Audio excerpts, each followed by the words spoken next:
if you're dating somebody who is unfaithful, and you think that when you get married you're gonna change, no, it's a lie from the pit of hell. They will not. Guys, welcome back to my channel. My name is Mabel, and on my channel I film about family, relationships, beauty, and lifestyle. If you're a returning subscriber, welcome back to my channel. If you're new and you're not subscribed yet, what are you waiting for? Please subscribe to my channel, because here we learn, we share, and we have fun. So for today's video, we'll be talking about things that you need to say and agree on before you say I do. Again, I'm talking about the few things that you need to say, agree on, or do before you say I do. I already have a part 1 of this video on my channel here. I'm going to put the link of the video in my description box, or probably somewhere up here. So if you haven't watched that part 1 of this video, please, after this you can go and watch that one, or you can watch that before you watch. The first thing for today's video will be the religion, faith, or place of worship. So for this one, regardless whatever religion you are, you should always, I think you should first be in a relationship with somebody who has or shares the same beliefs with you, okay? Just for the sake of, ease, and just for smoother, for a smooth relationship and easy understanding, okay? So because I'm a Christian, I'm going to speak from a Christian's perspective, okay? So talking about religion, faith, belief, or place of worship, I'm going to start by saying, I think from the Bible, in the book of 2 Corinthians chapter 6, I'll put the verse. The Bible says, do not be equally yoked with unbelievers. It says, light and darkness do not go together. What does a believer have in common with an unbeliever? I'm just paraphrasing. But, like I said, if you are in a committed relationship or a purposeful relationship that you are looking to get married with your partner, I believe strongly that you guys should share or have the same religion or beliefs, okay? One of the reasons why I say this is that it's just going to be easier for you as a person, or for your relationship or marriage, okay? You don't want a case where, looking at it from an extended family point of view, where when you go for family functions, you are not fitting in, you know what I mean, or you are just confused or unsure of what to do or say, because religiously that is not where you belong. So it just poses stress and kind of makes it a little bit difficult for you to blend in to, if you are married to somebody from a different religion. The second one will be for your children, for the sake of your children, because I believe after you get married, you're hoping to have children. So if I'm a Christian and I'm married to somebody from another religion, I'll ask myself, what religion are we going to teach the children? What path are they going to follow? Are they going to follow the dad's path? Are they going to follow the mom's religion? It's just going to set confusion for these little children who just came. You don't know what to teach them. You don't want to let them, so it poses stress and on the children that you're going to have in the future. Because I know that when you get married, one of the reasons or some of the things that you hope to expect after marriage is having children. So we talked about how it's going to affect your relationship and you fitting in with the extended family and now the children. Also, even if you're marrying somebody who shares the same religion with you, you should also think about the fact that, do they also believe in the things that I believe in? The foundation teachings, like me. For example, am I going to marry somebody who is a Christian but does not believe in going to church? And I'm the one who likes to go to church, because all my life that's the way I was brought up, and I'm now an adult, and I love and enjoy going to church, and I know it's the right thing to do. So what if I'm marrying somebody who does not go to church, or who does not think it is necessary to go to church? How are you going to manage that? What if the person says you need to stop going to church? What if they say you go to church too much? Okay, so these are the things you need to talk about. Also, when it comes to religion, I think another thing to talk about is the place of worship. Because for me, like me, I was I was a member of a different denomination, and then my spouse was a member of a different denomination. But getting married, you have to agree, are we going to keep going to your church, or are we going to go to mine, or are we just going to start on a neutral place? Because I remember this particularly, I specifically my oldest sister, we were from a different church, and her husband was Anglican, and when they got married, they decided to start afresh in a new church. So that these are things that, like I said, there's so much to talk about. So when you are dating, okay, you need to date and date purposefully. Like, talk about these things, okay, talk about them, so you know where what you're doing. Okay, this is what we've agreed on. Okay, is it this, does it, is it, if it's something you cannot do, if it's something you cannot keep up with, don't try to accept because you just want to get married and think afterward the person's going to change. People don't really change after marriage, okay? They don't change, and don't expect somebody to change. Don't think you can change somebody. Rather, of course, it's good when you marry somebody who's teachable or who's willing to learn, but just thinking you marry somebody and automatically change them, that doesn't work. So talk about religion, talk about faith, what you believe in, place of worship. That's one important thing to talk about. Another important thing to talk about is health challenges or health condition, or just your health in general, okay? Because some people have conditions or things that they are dealing with, health conditions, okay? I think it's unfair if an individual know they have a health condition and they lead somebody on onto marriage and do not tell them about that. I think that is the worst thing. That is the most deceitful thing anyone can do.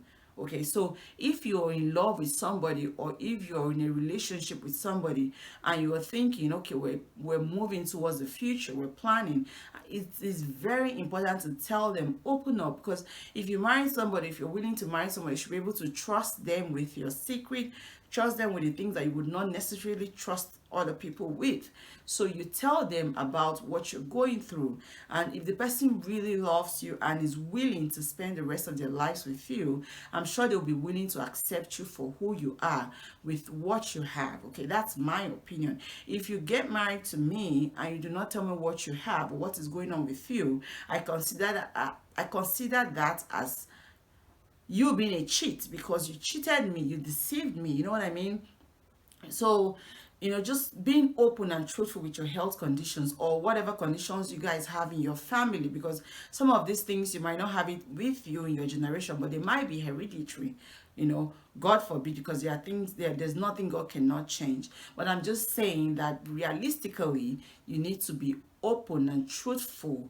Tell it all, so that when the person marries you, say yes, there are no surprises. I hate surprises throw me off. Okay, so we don't want surprises when we get married. Open up, tell your partner what's going on with you, and let them love you and accept you for who you truly are. Okay, so that's the second one. The third point will be friendship. Okay, so friendship is a big deal. It's another thing, because the kind of company you keep will affect the kind of life you live. Okay, I say this because I know some people will say, oh, I'm a grown up, I'm an adult, I'm not going to be influenced. That is not true.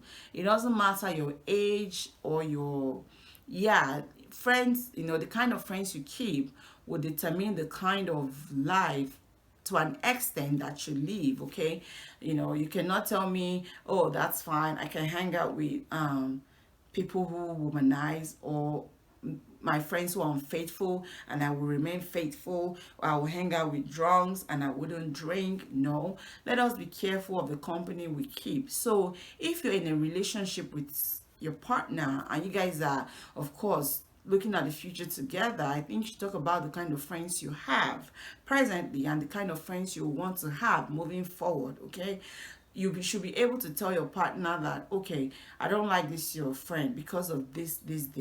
I don't like the way they behave, I don't like the choices they make. kind of withdraw a little bit? Can you, be careful around them? Even, can you even stop being friends with them? Okay, there is absolutely nothing wrong with telling your partner to stop being friends with somebody, as long as you have valid reasons. Okay, don't just tell them stop being friends because you do not want them to. You must give reasons why you don't want them to. Okay, so I think there is nothing wrong with that. Even as I am now, as a grown-up, as a wife and a mom, okay, Chris has a right to tell me, okay, this is your friend. I don't like their lifestyle. I don't like their choices. I think I don't like you to hang around them for this reason. And me being a wise person, okay, being godly and understanding that I have to honor my spouse, my husband, and I have to respect him. I have to also consider the things he says, and consider them and see what decision I can make with regards to not being friends with somebody or managing my friendship. Because I expect that in return, if I tell him that, okay, I don't like this your friend, I don't like their choices, I don't like their lifestyle, I wouldn't like you to hang around them often or even at all. I expect him to in return respect my opinion and act towards what I've said. So if you're in a relationship with somebody and you don't like their friends or a particular friend, they keep talk about it, okay? If they are not willing to listen to you, if somebody is unteachable or not willing to learn, that should tell you so much about that person. Like I said, you cannot change people, but if they're unwilling to learn, it should tell you a lot about that individual. Okay, so that one is for friendship. The fourth one for this video would be the changes, physical changes. Okay, let us not just be living our lives right now saying six packs, flat tummy, muscles and everything. When you get married, I expect that if you're planning to get married or if you are married, okay, one of the things we expect to happen after we get married, some of the marital goals are having children or having a child. Okay, so for everyone who wants to have a child after marriage, okay, one thing you should know is your body will change. Speak it. Your body will change, okay? Because this is not how I was prior to getting married or prior to having children. So let us acknowledge the fact that our bodies will change, both for the guys and for the ladies. So if you're getting married to somebody who says, I want a perfect partner, I do not want your body to change, I do not make sure that you do not have a child or you do not change your lifestyle, or even, it's not even about lifestyle changes, even just growing up, aging changes our bodies. So because even if the guy says, oh, don't have a child and all, what about him? What about when the hair start getting gray? So everybody changes. Ignore my attitude.